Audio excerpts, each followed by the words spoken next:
Hello, the game is HorizonXI, a Final Fantasy XI emulated server that started in December 2022. This video is going to be a part of a series of videos that I'm doing that are going to contain all of the tips, tricks, information, all the stuff you're going to need to know to get started, ranging from how to install it, to how to make guilds, to how to do add-ons, just whatever I can think of, all the information that I've learned I'm going to consolidate down into smaller condensed videos. That's exactly what you're looking for. I'm going to put them all on a playlist labeled HorizonXI Final Fantasy XI.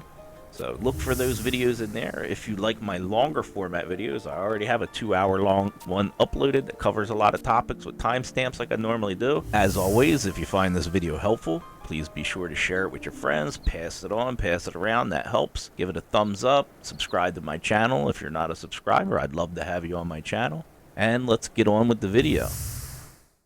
So in this video, we're going to be talking about what to do.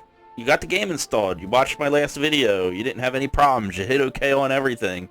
You got all the files installed and you created your account and your character. Now what do you do? It's a crazy game. So first thing you want to do is hit your minus key on your numpad. Or I think it's another key, maybe, I don't know. The minus key on the numpad works for me. I think there's another key that triggers it. But that triggers this menu up here. This is your primary menu that has everything you could need. So it has your status with your profile, your job levels. You can see all my job levels over here. I got 31 warrior, a 25 white mage, a 52 beastmaster, a 38 dragoon, a 17 black mage, a 15 thief, a 33 bard, a 25 samurai, a 10 summoner.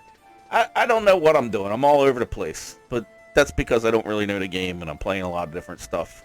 I'm just trying to figure out what I like. So I was trying out Samurai Dragoon. I was trying out Beastmaster. I like the Bard. I got him to 33. The Warrior's okay for a fighter. But I think I don't really want to be a tank. If I was going to be a tank, I'd probably be a Paladin. So, like, you know, just trying things out. Seeing what I like. Just trying to get a feel for how they play. I can't... we'll go into classes in the next video. This video will be way too long if I get into that. So you figure out the class or watch my next video about classes to help you decide that. But, you know, you have all your information, your currency, how many conquest points you got. I'll tell you what they are in a second. That's part of this video. They're important. I'm not going to show you my playtime. Absolutely will not do that. Yeah, your equipment is in here, so it shows you all your stuff. How you change your equipment, you click on that, and then you go to storage options. You can pick equipment from your inventory, or you can pick equipment from your Moog wardrobe, your Moogle wardrobe. Probably starting out, you'll probably have most of your stuff in your inventory, but eventually it'll swap over to Moogle wardrobe, which this video will include. I'll tell you about that in a second. You have your magic, white magic, black magic. What am I? I'm a samurai, so I have no magic, you know, summoner magic, ninjutsu, bard songs. That's where you would get your magic from. Your items, this is your inventory, right? So I got my little bit of inventory in here. Synthesis is crafting. I don't do much crafting, so you probably won't see many videos about that. Abilities, job traits, right? So these are things that are like always on, right? So my dragon killer effect is always on, kind of thing. So specific, every class, every job has job traits, class traits. Job abilities are things you can trigger. So in here we'll have your job abilities for your primary, like Call Wyvern's my primary, and Third Eye is from my sub-job. So all your abilities from both your primary job and your sub-job, which I'll get into what that means in a second, are in here. Weapon skills, so as you level your weapons up, depending, like I'm using a polearm right now, as you level that up, you get different skills that you can use and trigger. So you can, like when you're fighting, you can come into this menu. This is how you do it.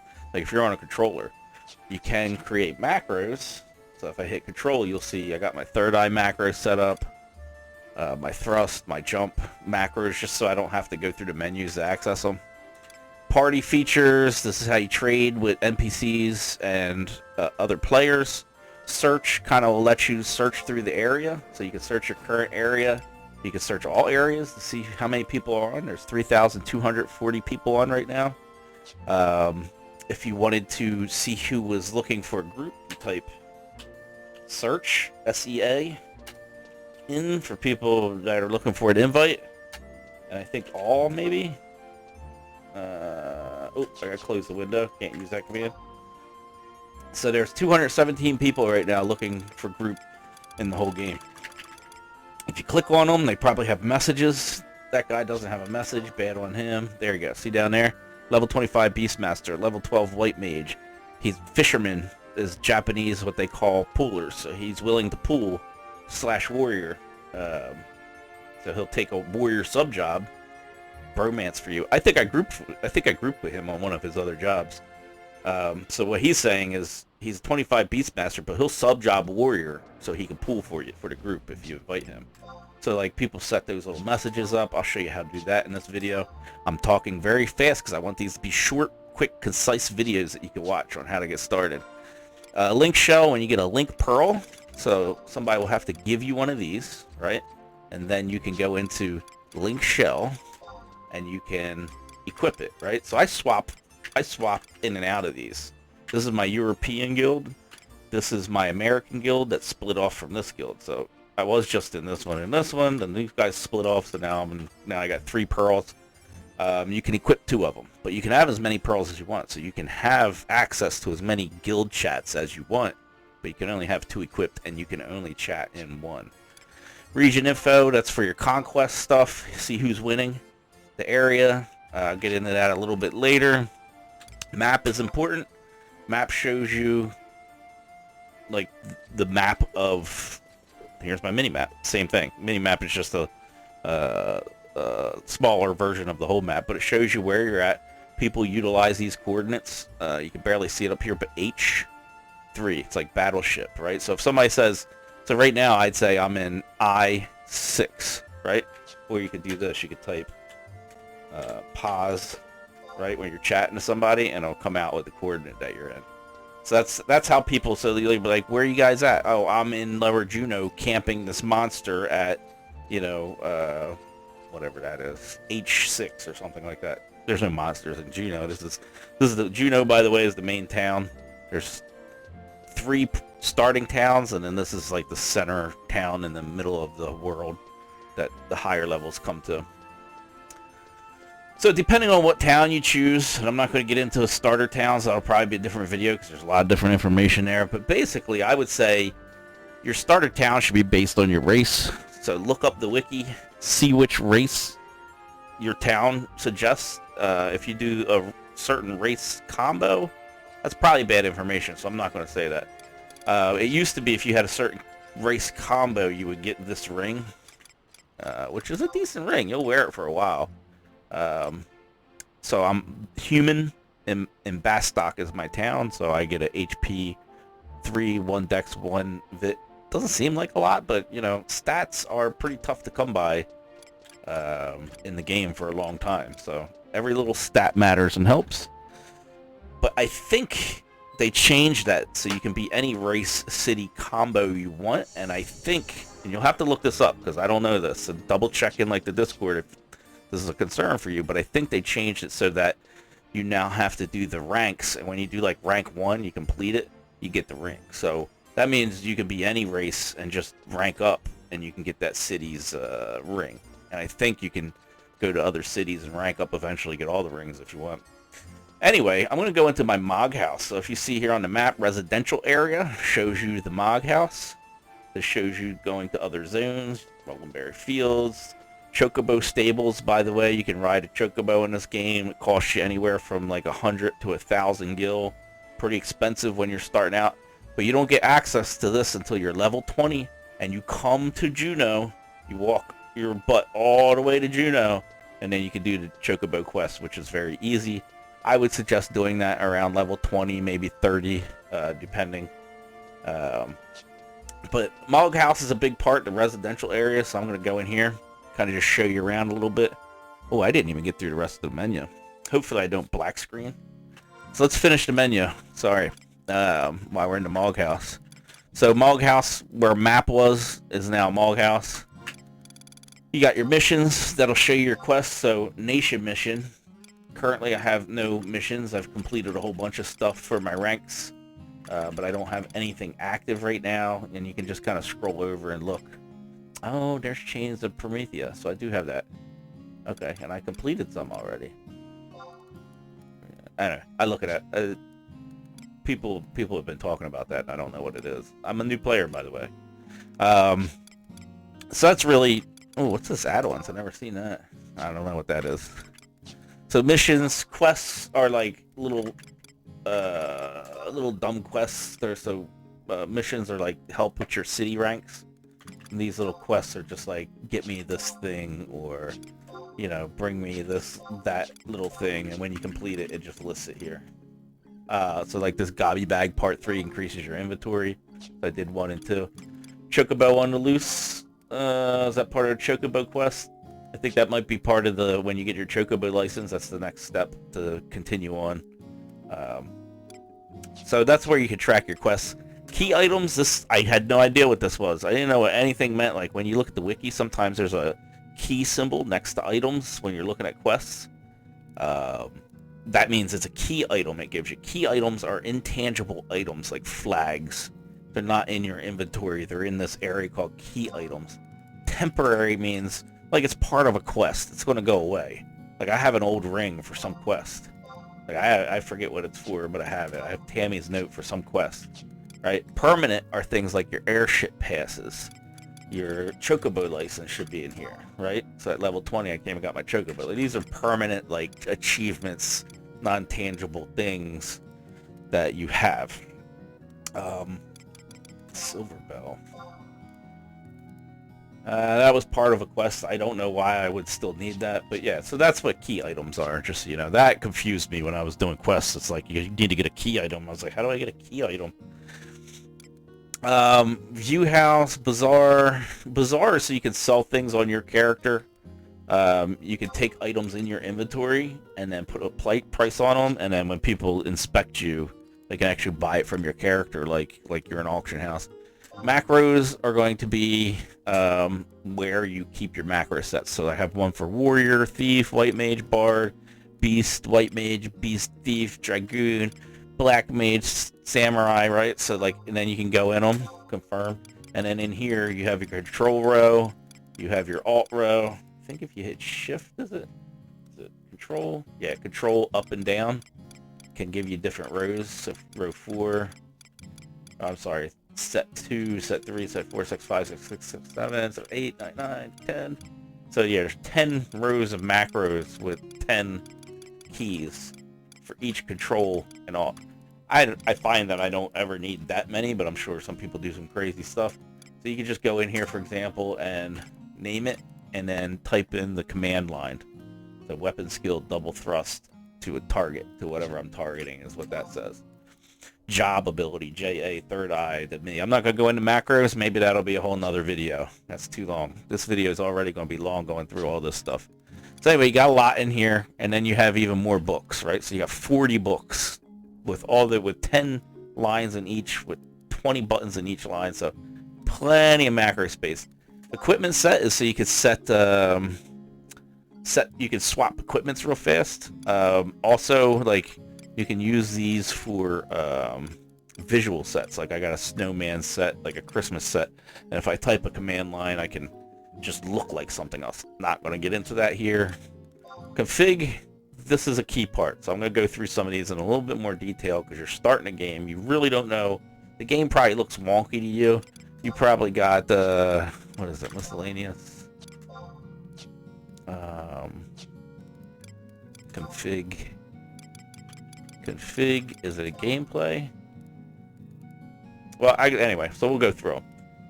So first thing, turn the music down. Your music's probably going to be blaring, so you want to turn that down to a reasonable level, maybe your sound effects as well. Inventory sort on is a must. This will auto sort your inventory so you don't have to manually sort it constantly. Like, auto sort just means when you get a crystal and then you get another crystal of the same type, it doesn't stack automatically unless you have auto sort set on. So your inventory will just get blasted unless you have that on. So you definitely want to turn the music down, put auto sort on, and say they're the two biggest ones. Chat filters allow you to turn stuff off, and this is a little confusing. So when it's on, that means the filter is on. It's filtering it. Special actions affected on by you. I don't know why I got that off. So, example, tax by me, I have the filter off. That means I can see it. Off means you can see it in your chat. On means it's actively being filtered. You turn the filter on. A little confusing. A little backwards way of thinking. Font colors, not getting into that. Don't know what it is. Windows is a big one. So the 2 windows you have down there, you can either stack them vertically, stack them horizontally, or turn the second window off, right? Do you want multi? If you do want multi, how do you want it? I like them vertical like that. Put timestamps in them. Do you want timestamps? I have that off because some mod I have is already putting timestamps in there. Window type is just color. Window effect, you want to turn that off. There's like a delay with the window that makes it like look like old school Final Fantasy open close window delay. If you turn it off, it makes your windows faster, I think. Hopefully I'm not wrong about that.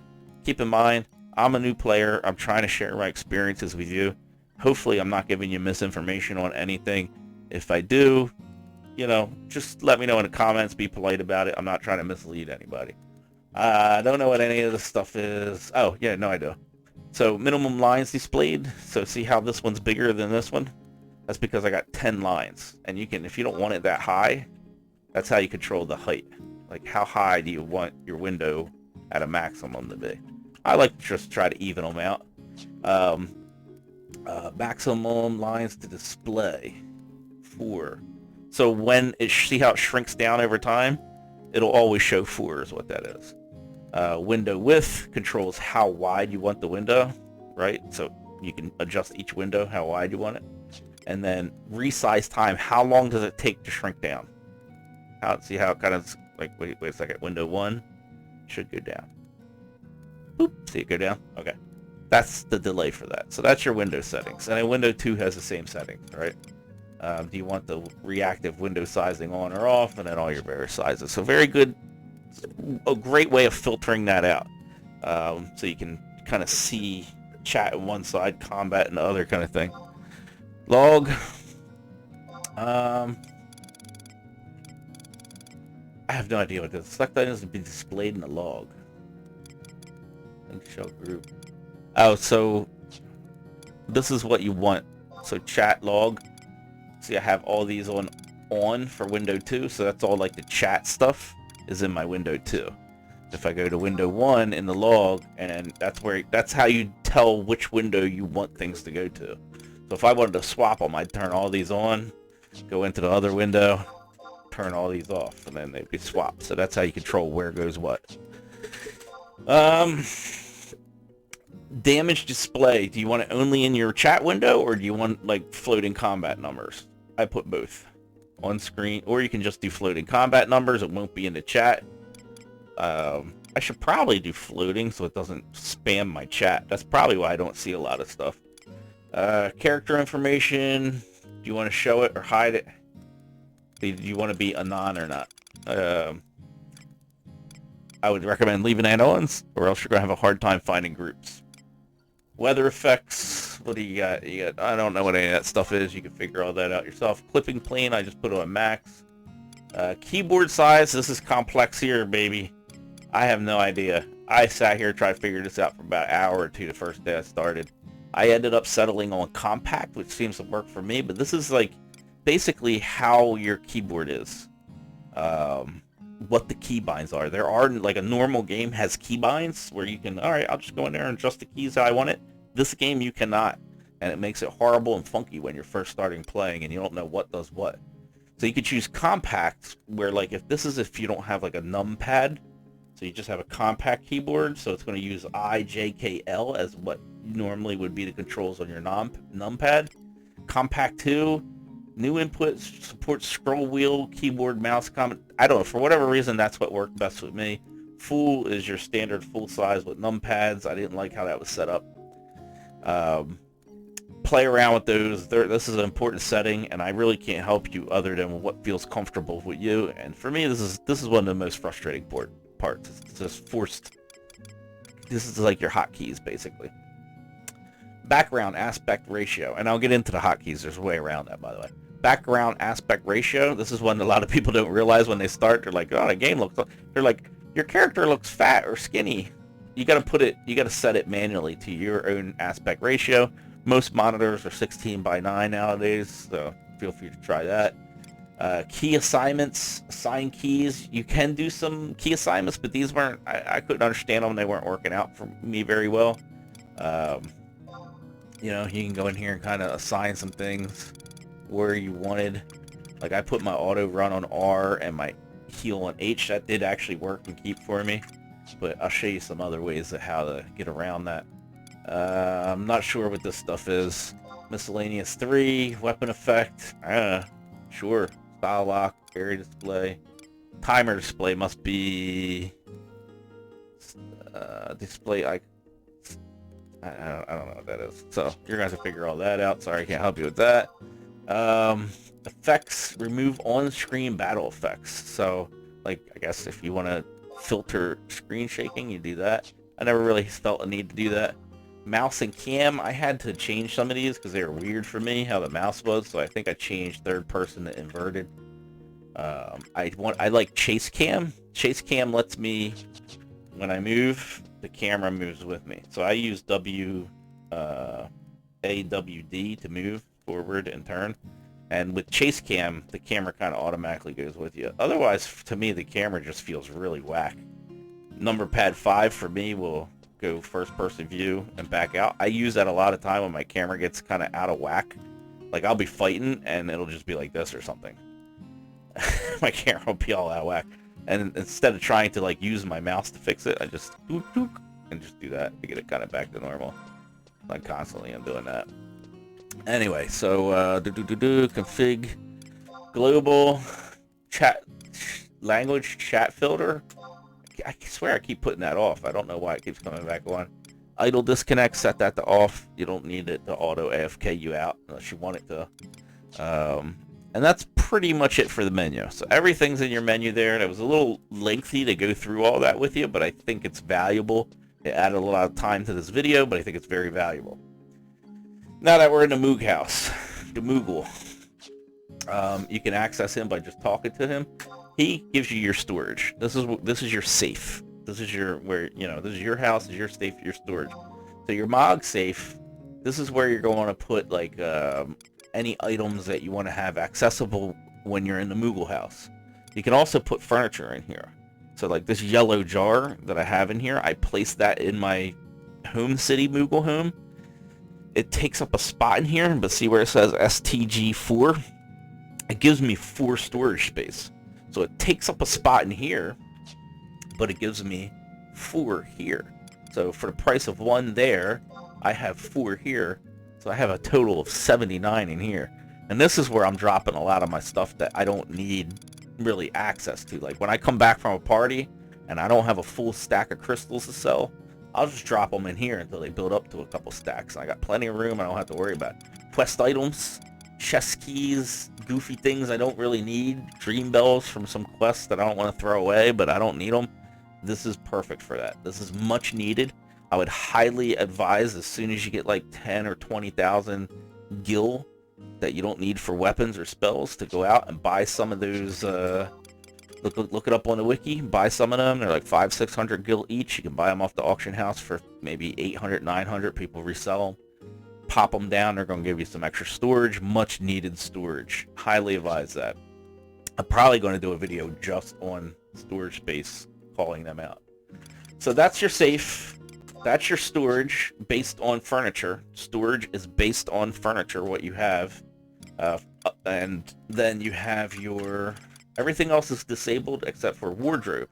So now your wardrobe is, you can put stuff in here like equipment. You can only put equipment in here. But you can equip whatever's in here while you're outside of the Moog house. It's like extra remote inventory that you can utilize. So for example, I have a fishing pole in here and fishing bait. So if I was ever outside at a lake waiting for a party or something, I could go in here, go into my equipment. I could select my range, storage, inventory. There's nothing in my inventory on my character, but I go to Moog wardrobe. Boom, I have my fishing rod. I can equip that anywhere in the world I am. I can throw that in there. Ooh, let me go to my wardrobe. Oh, there's my meat broth. There's my insect ball, which is my bait. So now I can fish. Very, very, very handy to have that storage space and to utilize that properly. Only put gear in there that you're going to actually need for you, your alts, your different jobs, stuff like that. The only you'll start at like 10, I think. I'm not even sure what you start at. You'll increase this several ways. Double check the wiki, make sure I'm not missing anything. But the ways I know that you increase this is when you hit level 30 and unlock your first sub-job quest. So you unlock your sub-job. I don't know if it's when you do a sub-job quest or when you actually get your first sub-job. But one of those will give you some wardrobe space. I believe the other way is, like, I think it might be rank 3 or rank 4. You get more... Or was it rank 5? One of the ranks gives you extra. Look it up on the wiki. Wardrobe space is super valuable. I wish I had 30 more wardrobe spaces, just because I play so many jobs, classes, right? Like, look at all my jobs here. So Moogle, this is where you also change jobs, by the way, so I'll get into that. Go to Moogle, change job, change main job. So here's all the classes, right? So I have Dragoon, Samurai, Bard, Thief, Black Mage, Warrior, White Mage, Beastmaster, Summoner. I have the Ranger unlocked, and I got these haven't been unlocked yet that I still gotta do. But that's a lot. Like, each one of those guys needs a little bit different gear, so that's why mine's packed and I want more. If you're just playing one class or maybe a couple classes, maybe a sub job here and maybe 1 or 2 classes, like, a good combo would be Summoner, Black Mage, White Mage, or Summoner, Red Mage, Black Mage, or something like that. You keep it all caster based and your gear kind of coordinates and you don't need as much storage. Anyway, so change your support job, that's the same thing, right? So Samurai, so Dragoon's my main right now, and Samurai is my sub job, is what I'm doing. But you can change your sub job to anything. First sub job you should open, big tip here for leveling up sub jobs. When you get to level 30 and you do your sub job quest, first thing you want to do is come to Juneau, get your Chipoko license, right? In that same area is the start of the Beastmaster quest. Look it up on the wiki. Do the Beastmaster quest. You just need to sneak. You can get some sneak potions, or if you're a white mage, you might have sneak already yourself, or hook up with somebody who can cast sneak on you. The next zone over from Juneau is you go in this little area, you get this little flower, there's a monster there, so you need sneak, which is like a form of invisibility. The monster, why is my Moogle spinning? You get a thing, that's it, boom, beast. You now can be a Beastmaster. They're a cool class to level up, but why you want them is because even at level 1, you don't even have to level him up. Even at level 1, if you put him as a sub-job, so let's say I wanted to level up a monk, or I wanted, here's a good one. I wanted to level up a white mage. White mages are harder to level up because they're not like melee. So you sub a beast. Level 1 beast can charm mobs. Now you can charm a level 1 crab and have it help you fight crabs. It's insanely faster. Beast is the best sub job for level 1 through 15, period. I'd argue with anybody on that. There's nothing better. It's absolutely insane how fast you'll level up. And it's just a nice way to get those that grindy, boring 1 through 15 before you can start grouping kind of levels out of the way. Actually, it's more like 1 through 12, 1 through 13, and then you can start grouping. We'll get into that in this video. This video is probably going to be a little bit longer because of all the stuff to get started. There's a lot of information in this game to get started. It's very confusing. That's why I'm running all this stuff down for you. All right. What else is the Moogle? So Moogle gives you what else? Talk to me. My R0ing. All right, let me cut this real quick, and I'll get back to you. Back. So yeah, when I say R0, send receive packets up here, you'll see the receive starts going down, and it goes down to 0. That means you basically went link dead. But it came back up. So something's going on with the server right now. Usually it's in a couple hundreds, like 100 to 200 when nothing's going on. So change job gardening, not going to get into that. It's like a form of crafting. Delivery box. So when you get mail, when you sell things on the auction house, you go to your delivery box, you hit receive in your Moogle house. And all your money will come up here. So you can see what I sold, right? So I sold a giant stinger for 91. I sold wind crystals for 1,700. I sold More wind crystals. I sold my old spear that I was using to level up. Sold some junk that I got. Insect wing. Oh, I must have sold a stack. I was gonna say. So yeah, so to collect it, you just take it. Again, it's very tedious. Remember, this game is designed for a controller. If you can get a controller up and running, great. I'm not going to get into that here. Maybe I'll do another video on that, another short clip. I spent 8 hours trying to get my controller to work. When I got Forest Carp, I was just getting them out of my inventory. I had a bunch of singles that were just... I haven't been fishing in a while. My old samurai sword that I was using to level up my samurai. Anything else? And you got to keep rechecking it because it fills up, right? Oh, something failed, so I sold pot of honey, and something never sold. What was that? Oh, a shell. Priced it, and the prices probably dropped, so I got to resell that. To send, you can send here. Sending is pretty weird, so you got to type your character's name, like, you know, some guy, right, and hit OK, and then you have to... Oh, maybe there's no guy named some guy. Then you have to go in here. Anyway, select the item, then you hit OK. You can send, you know, money and stuff like that. It's a good way to send stuff to your mules. Like if you need a spell in another city and it'll take you an hour to run there, you come in here, send a little guild to your mule, have him run to the Mog House, pick it up by the spell, send it back to you. That's why mules are handy. Also for extra storage space. Okay, so that's the Mog House. So, now what do you do when you're first starting out? So I can't really show you. Let me pull up a map here. This is just like a PDF map that I found online. I added some notations to it, like the stuff in the red is the little notations I put in it. I can't mouse over that or it's going to dox me. I'll have my real life name in it. Don't want that. You know, just because it's Adobe and always timestamps it with your name. So anyway, this is the map of the world, right? So the reason why I want to show you this is Windhurst. This is where they start. These are the starting zones. So when you first fight, you're going to fight starting mobs here, here, and here. Bastock is over here. So when you start there, you're probably going to be fighting mobs here, here, and there's also some here, right? These are the starting areas. Then here's Juneau in the middle. Remember, this is where I'm at now, in between all three. It doesn't look like it, but they're all pretty equally spaced away from Juneau. This is Sandoria. So you know, as you can see where the little arrows point, these are entry points. Let me see if I can zoom in a little bit so you can get a better idea. So, see, this is what the map will actually look like. They're the little entry points. You're going to fight monsters around here and around here. They're all your low level monsters. There's some out here too. I think the farther you get away from the gates, there's going to be less of them. But that's what you're going to do. At level 1, depending on the starting area that you pick, you're going to fight the newbie mobs. You're just going to go out and kill them. Do not kill anything over level 1 until you are level 10. You will get experience killing a level 1 monster all the way up to level 10. So it's going to be very difficult for the first couple levels until you ding. It'll happen very fast. Just take your time, walk up to them, punch them with your weapon that you start with. They'll eventually die. Do not fight the worms when you're level 1. Worms are very strong. Pick like bees or something else. Don't do the little worms that can't move. They have very strong spells.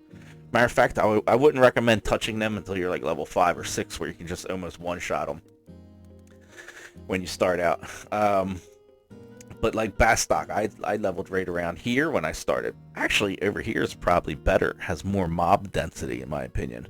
So you might want to check around, you know, just look at the different areas and familiarize yourself with the layout of the town. For Windhurst, I haven't really checked down here when I leveled at Windhurst, but this area is awesome. It's just packed with monsters. Also, when you're a beast, sorry I had to clip that out because I touched the thing and trying to dox myself. So anyway, when you're, let me get up here and try to zoom in without doxing myself. So when you start right here, there's a lot of beginner mobs, but if you're a beast and you walk past this pillars, like level 3, 4, 5, 6 to 8, there's level 3 through 8 over here. So you could charm the higher ones when you're higher level, come back over here and just slaughter all the level 1 stuff. So this is a really great, this is probably my favorite leveling area once you have Beast unlocked. You can just come over here. I almost hate saying it because some people are going to start doing it. It'll become a thing and I'll lose my favorite spot. I keep doxing myself. This is hard. I gotta get that thing, get them removed. Anyway, once you hit level 12 or 13, you can start looking for a group. One of the more popular spots to find a group is over here, and they call it the Dunes, Fulcrum Dunes. It's pretty far away from every spot, so like when I was leveled up in Bastock, I was like, oh, I'll go to the Dunes. I looked at the map, I was like, alright, come over here, go up here, go through either this way or that way, and then I come up here, through here, and I can get there, right? Wrong. So I went up here, came up this way, it was like, what's going on? I can't, this is impassable. I didn't realize that. I had to run around. As it turns out, every zone is designed like that, really. So it's like they have this secondary zone kind of split off a little bit. So you want to run all the way over, go all the way up, come across here, go up to the Dunes. To get there from Windhurst, you want to take a boat. So you take the boat. Where's the boat? There's the boat right here. See, it says Salbina. So you want to come out here, go up, go through here. I think you go around that way. Come around here, go here into this little town and take a boat. That boat will float you right till Salbina, and you're in the Dunes, right? So it's still the same amount of travel. You know what I mean? No matter where you come from. Let me try to navigate here without doxing myself. I think I did just there a little bit. Sandoria, pretty easy direct route. I remember doing this. I started in Sandoria when I was in 2003. So you just come down here, down this plains, and you're in there. So I think Sandoria has the easiest, more direct route. It's a long run, but it's more direct, easier to find your way there as a newbie. But they're all about the same distance. This people here are going to group. You're going to do lizards, and you're going to do crabs, and you're going to do the dragonflies, and then the fish, and then by that time you'll be level close. Heck, you could probably get up to high 20s in the Dunes if you wanted to with level syncing. Anyway, the only thing you gotta watch out for in Dunes is some of the bats in the caves will aggro on you, and the goblins. Everything else you can run around, you don't have to worry about. It's mostly the goblins that mess people up. You get some aggro, you're not gonna be able to soul it, zone it out. Run over here, zone it. Run to Salbina, zone it. You can bind in Salbina. You can change your jobs. There's a little Moogle in there. You can bind at the outposts here. So I guess that's kind of what you do. I don't want to tell you where to go from there because the world kind of opens up a little bit. But what I will do is try not to dox myself. What I will do, what should I do? Conquest. So let me go back into the map.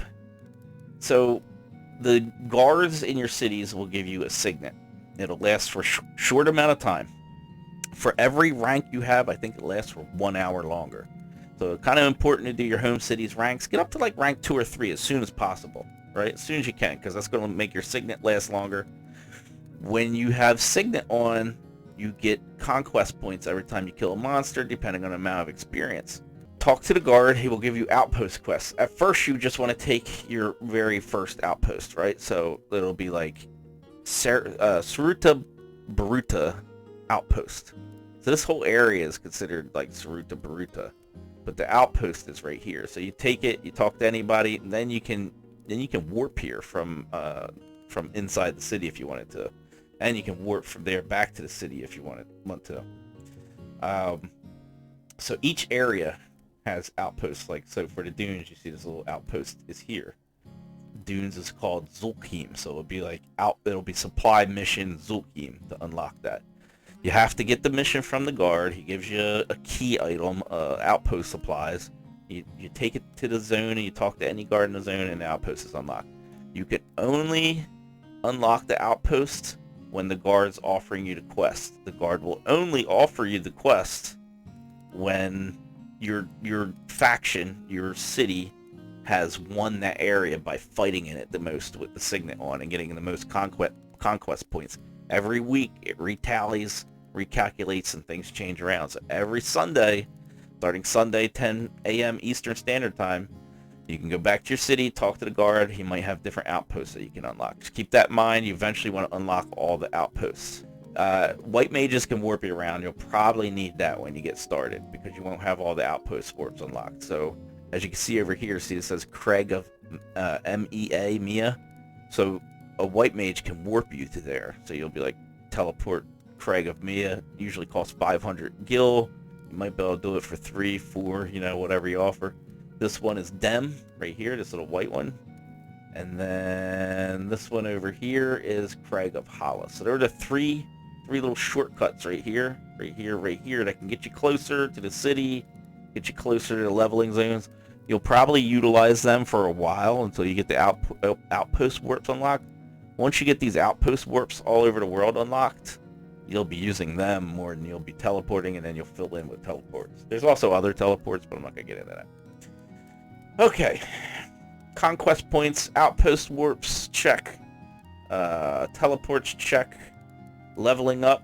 So just to jump back on that, let me hand in your adventure certificate. He'll give you a few hundred gil to get started with. Don't worry about nothing. He'll give, if you're a mage, he'll give you starter spells. Just go out and smash stuff melee. Don't worry about your spells so much. When you run low, you heal. You can, for me, it's H. You can type heal in a command. Heal means you sit down and you rest and you regen your magic points. You regen your health. You get low, heal up, fight more. It gets easier and easier. By the time you're level 3 or 4, you'll be smashing all that low level stuff. You'll start wanting to take on things that are level 2, 3, you know, maybe even your own level. Don't do it. It's going to, the damage they're going to do to you is going to make you have to heal, which means less experience per hour, which means it's just going to take longer.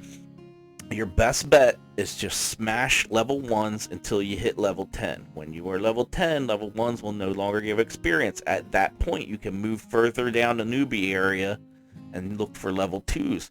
I would literally, if you're level 10, try to only fight level 2s if you can. You know, fight level 3s if there's no 2s. Fight level 4s if there's no 3s. So you can start grinding on the 3s to, I'd say, about 6s when you're 10. And, you know, start working your way from 10 to 11 to 13. That from 10 to 13 might take you as long as 1 to 10 did.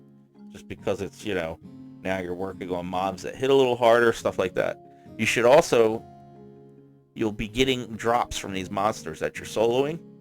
Bees are great because they drop like honey stuff and it sells real well in the auction house. Bats, awesome. They drop bat wings. They sell for 100 gil each on the auction house. So you want to start looking for things that drop crystals. Earth crystals are the cheapest, so water and wind are better. So like bats and crabs drop water and wind. Crabs drop crab meat. So as you get leveled up, this stuff you're getting, you'll sell it on the auction house. You'll start making gil. So I wouldn't worry. You'll hear a lot of people. I'm not going to get into classes, but you'll hear a lot of people say, oh, don't start a white mage or a black mage. You know, you got to buy spell scrolls. I think if you're savvy and you're not wasting your money, you buy the spell scrolls, you'll be fine. They're not that expensive and you'll make the money off the auction house. Now, I'm not going to get into crafting, but fishing, I showed you the fishing rod earlier. If you do need to make money, you can fish. Fishing is a good way. Go to the wiki, start up. I'll probably make another video about how to get into starting fishing maybe next. I got a lot of videos I want to make. As you can see, this is just one tiny little section, and look how long this video is. So I'm trying to make these things quick and concise. I'm trying to be quick. That's why I'm talking fast like I'm on crack. I'm not on crack. I'm perfectly fine. I just got home from work. I'm actually very relaxed. I'm just trying to make this quick. So, but fishing is great because it's low startup cost. You can buy a rod for 100 gil, 200 gil. Buy like a U rod or whatever the cheapest rod is. You go to a vendor. There's a, look it up on the wiki. And what is the bait? Oh shoot, I forget the name of the starting bait. I think it's just worms. It's the cheapest starting bait you can. You take that, and you can go right in the starting city and start getting moat carp. Moat carp sell for 2,000 plus. I think they're going for right now. For every 12 of them. So you could spend 6 hours doing that, and you'll have probably, I don't know, when you first start, you might get a couple stacks an hour, right? So you'll probably be making 3,000 to 4,000 gil per hour. Plus you're building up your fishing skills so you can do bigger and better fish later. Thing about fishing, very low startup cost, guaranteed moneymaker. It's guaranteed. It doesn't matter if somebody wants to buy them off the auction house or not. You can still sell them to a vendor for like 1,500. So it's a guaranteed moneymaker fishing up moat carp. So that's why a lot of people start with fishing, just to get that starter cash flowing. You remember, there's 3 points of leveling in Final Fantasy XI. One is your character level, smashing stuff and getting XP in a group. That's just one thing that you gotta level up. The next thing you gotta level up is your gil. Gil is very important in this game. Being able to buy things, pay for travel is very expensive. Buying appropriate gear, buying food items, buying your spell scrolls, and making sure you have everything. You don't want to out-level yourself and be under-geared, under-equipped, under-spelled. So you have to level both of those up. And then the third path is your missions. Your fame rank, your city missions, all that stuff is important as well. Going out and doing quests, unlocking your sub-job quests, all this stuff takes time.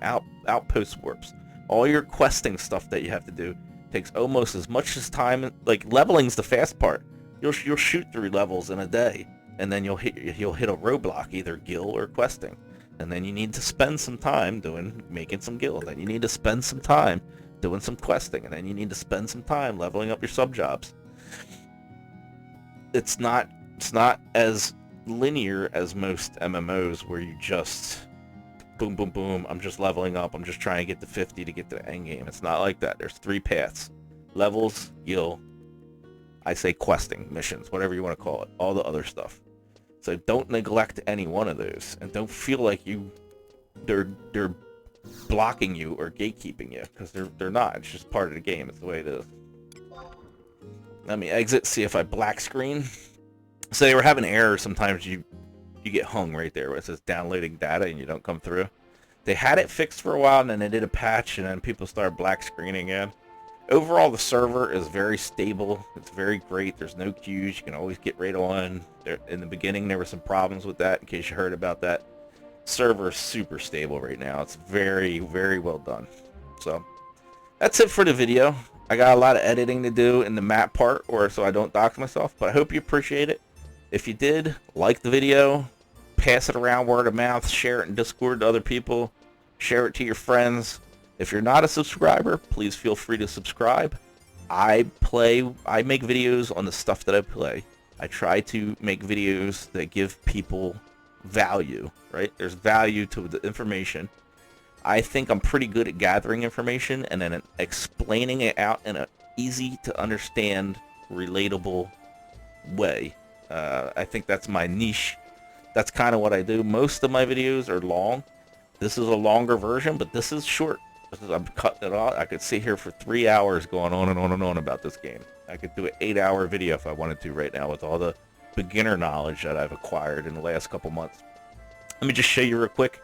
In Juno, there's gate guards as well, so you can get signet from them. See, my signet is up here, so if I hit F, I can open up my window screens and go through my different chat windows. A little extra tip for you at the end there.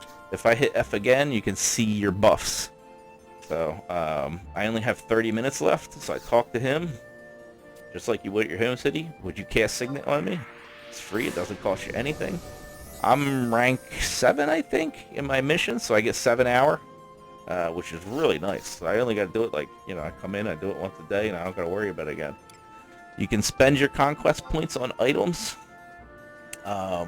weapons and stuff like that. So level 10, level 20, level 40 costs 1,000, 2,000, 4,000. So, as it goes up.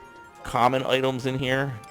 As you get older, it's good to have a scroll of instant warp to get you out of sticky situations. I think I burned mine, so I do need to buy one of them. You get stuck in a dungeon, and the only way out is death. You can use that. It costs you some conquest points. You will get an experience ring when you do the rank missions, I believe. I think like rank 1. Pretty important to have. I would recommend getting the chariot band. There's just so much information. Like, I'm ending the video and I remember there's more stuff to tell you. You can use this 3 times a week. Every week you can get a new one. Costs you a little bit of points, but every week you get a new one. But it's basically 4,000 experience 3 times a week. right? So I use that when I group. I'll probably use it tonight if I have time. I find a group, I'll probably pop that on. 4,000 experience at level 38 is most of a level, so it'll probably last me like a level and a half. It'll really boost. It gives me like double XP basically. You'll get that for free. You'll get your first one for free, and then you got to recharge it or buy a new one every Sunday at 10 p.m. 10 a.m. is when everything resets. Anyway, as I was saying, like the video. If you're not a subscriber to my channel, feel free. I would love to have you. I'll be doing Final Fantasy for a while. I move around. I jump around all over the place. Look through my channel for old games I played. I keep everything in playlists.